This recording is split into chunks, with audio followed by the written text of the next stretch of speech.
welcome to Business Talk, brought to you by the Sharonville Chamber of Commerce. I'm Brent Scarce with Emory Federal Credit Union. I'm your host, and here today in studio we have Sue Williams, the Executive Director of iSPACE, here to talk to us about getting students excited about STEM careers. Sue, welcome to the show. Thanks, it's great to be here today. Well, tell us a little bit about what iSPACE does. Okay, so iSPACE is a nonprofit. And as you mentioned, we work on getting kids excited about STEM careers. And we do that by offering immersive programs, we call it, so where they actually come to our facility or we go out to them and they do programs where they're actually performing tasks and activities that somebody in that career field would do. So they get an idea of not just what the STEM concept is, but how they would use it, and builds their confidence that they can actually learn these things. Yeah, that's great. It's amazing when you get them exposed to just what somebody does every day in a particular field. They're like, hey, yeah, that's pretty cool. Yeah, that's a large part of our mission is to expose kids to career fields that they might not see in their personal life or around them, because children who don't have firsthand experience with STEM careers don't tend to choose to go into them. Yeah. Well, and we tend to only know what we see our families do and what they talk about. Right. And if our parents don't do it, they only do one thing probably, or right. So that's all they hear about there.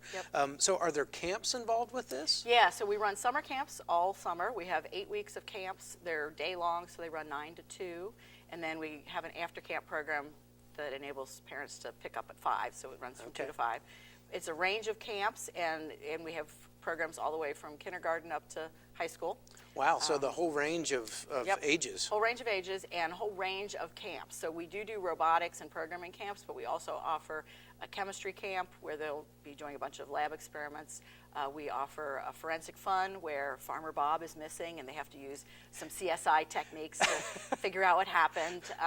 And we're offering some new ones this year that have more of an art and design, so more STEAM, or bringing STEAM in instead of just the STEM. Okay. So especially how design is used in things like engineering, product design, that kind of stuff. So we're really trying to do the whole range and focus on activity, any kind of activity that kids might be interested. So while programming, robotics, and coding is a big piece of it, we really offer a broad range of programs. That's exciting. And how about these school year programs too? So are they in conjunction with schools? Yeah, so through the school year we offer either field trips where they can come to our facility in Sharonville, right up the road, or we'll go out to the schools, and all of our programs are tied to state standards, so that means what we're teaching in these programs is reinforcing what the teachers are teaching back in the classroom. So while it's a field trip, it's not just a one-off fun day, it's something where they're learning things that hopefully makes the concepts that can be somewhat abstract in the classroom, makes them more concrete and real for them. So we do those all school year.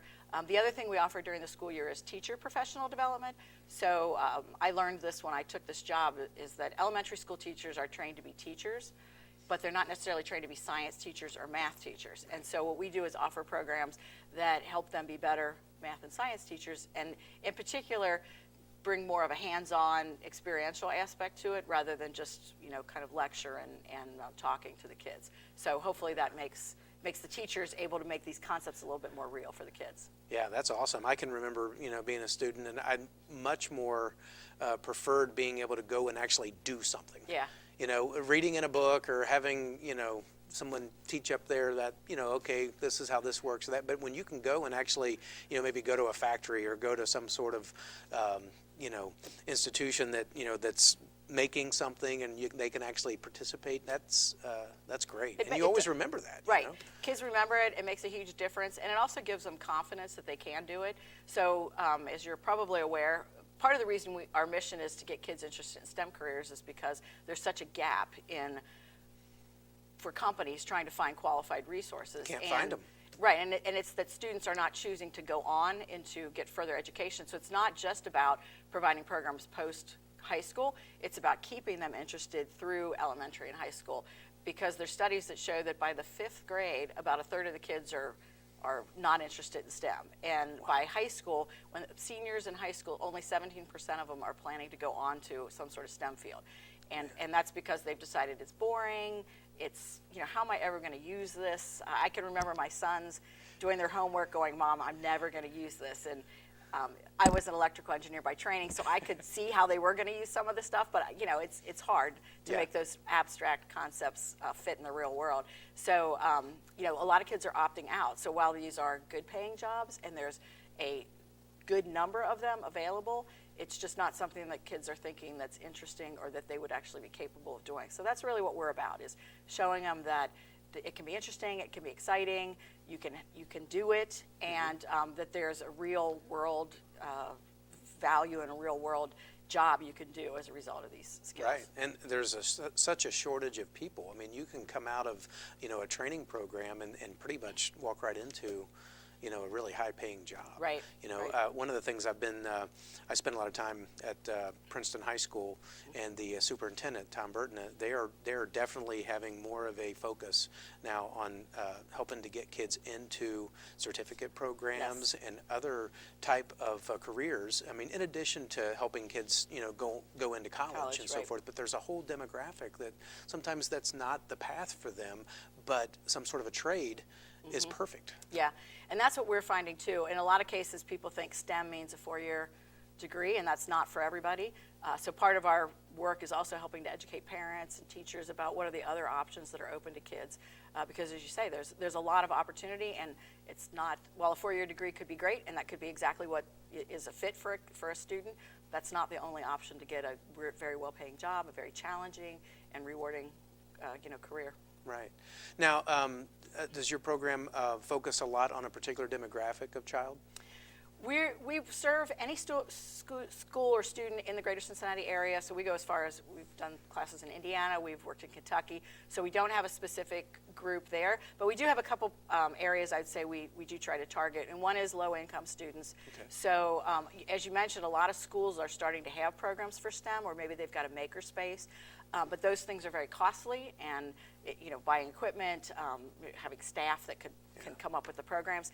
And so while some schools are doing it, a lot of the low income, it's just cost prohibitive for them. So we've started to put on a lot more programs for low income.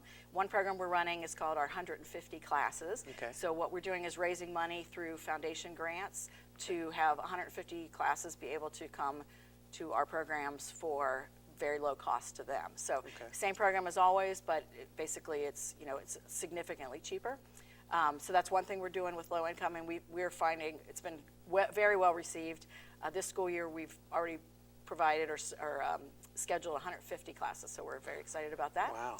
And then we're trying to do the same for next year, so the need keeps growing as the word gets out.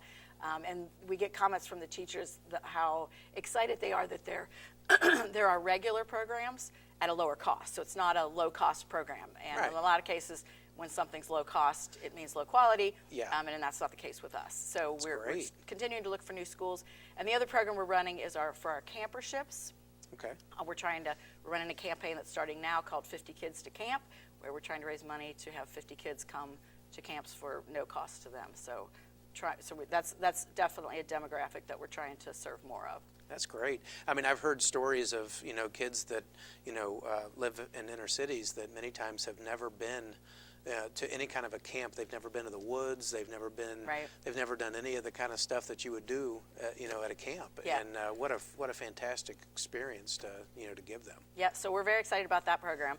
And I would say the other demographic that we work heavily with is girls. Okay. So while the workforce is 50% female, in the STEM workforce, still women are substantially underrepresented. And I was in engineering school 30 years ago and thought it would be different today, and it's not.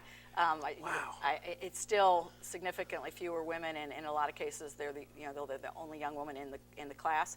So we still have a ways to go, and so part of our focus is getting girls, reaching out to girls. So we run a summer camp that's all girl. Okay. And then we also have several programs we run throughout the school year where girls can come to our facility, and we introduce them to different fields. So we have some on aviation, we've done engineering, we've done some on robotics, so just a wide range of activities. And then also trying to show them, a theory we have is that one of the reasons girls are less represented in some of these, in going on to these fields of study is looking for a broader impact on community. I want to have a bigger impact. And so we did a program with our Girls in STEM for the fall, where we partnered with Ohio State University's engineering education program, and they taught the girls how to modify toys so that they could be used by children with disabilities. So things like putting a bigger switch so that a child with mobility issues could turn the switch, turn it on easier. So that was the evening activity where they took these toys apart, they soldered in switches, they had to make different modifications, put it back together. And so they saw not only here's aspects of engineering and how you make things and put them together, but also the benefit that it could have. So we're trying to show engineering isn't this boring thing that has no use to humanity, that there's a lot of engineering that goes into some of these things that you deal with every day. So absolutely. The girls loved it, and in the end we were able to donate the toys to Cincinnati Children's Hospital to go to some deserving students. Very and so nice. that's part of the target of our girls programs, is showing the broader impact that they can have if they pursue some of these careers. That's great. Now, is this open to any school that would want to, reach out to you and participate in the program? Yep, those open to any school. The girls programs that we put on are typically free and held at our facility, Okay. and so they're open to anybody. Most of these are announced on our website, so if folks are interested, they can see what our upcoming events are. All of our summer camp information is on our website as well. Okay, and what is your website? I know it shows up on our graphic there. Yeah, too, it's www.iSPACESTEM.org. Okay. And there's pages for camps, there's pages for school programs. Teachers can also visit it and get an idea of the different programs we offer, because we do it by grade level. So since we're tied to the state standards, a second grade teacher can look at just the second grade programs. Yeah, that's fantastic. And teachers, like you said, they always need something to kind of augment, what they're, like you said, they're teachers, so Yes. they're not necessarily engineers themselves. Right. But and because we offer a range of activities, we can actually partner with the teacher to find out what unit are you on right now, what would be a program that would benefit you, whether it's light or sound or more chemistry. We can tailor the program more towards what the teacher's trying to cover back in our classroom. That's great, and I'm sure the kids just love it. I think the opportunity to get out of the classroom and go and see real life stuff and really work on things hands-on is a great experience. They do love it, and we try to build all of our programs to be not just they're learning skills that are STEM, but also they're learning things like problem solving, how to work together, how to communicate. Yeah. So one of our signature programs is called the iMission, and they're on a mission to colonize the moon. So there's 3 labs on the moon, and throughout it, they each have jobs, but in addition, there's emergencies that happen. And so throughout this simulation that runs a couple of hours, they will have things happen that they've got to work together to solve the problem. Yeah. Like Apollo 8 had to do all their Exactly. So it's interesting to watch the kids, because you really see how well they work together, how they communicate. So again, it's not just STEM skills, but it's also how are you successful in working with a team and in figuring something out. So we don't like it to be a canned program where it's just do this, this, this. Yeah. We like it to have some variations where problem solve. how do you think you could solve this problem, and give the kids the chance to try something. Maybe it doesn't work, but then try again, modify your theory, and try something else. So all of that is built into our programs, is to make sure that the kids it's not just a task opportunity, it really is a learning opportunity. Yeah, I bet they have a ball doing this. So what a great program. Sue Williams from iSPACE has been our guest.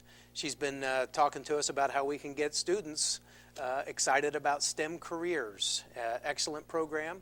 And you can go out to the website once again. www.iSPACESTEM.org. Great. Thank you, Sue, for being here. Thank you. And we will be right back, right here on Business Talk. Yay! Good job.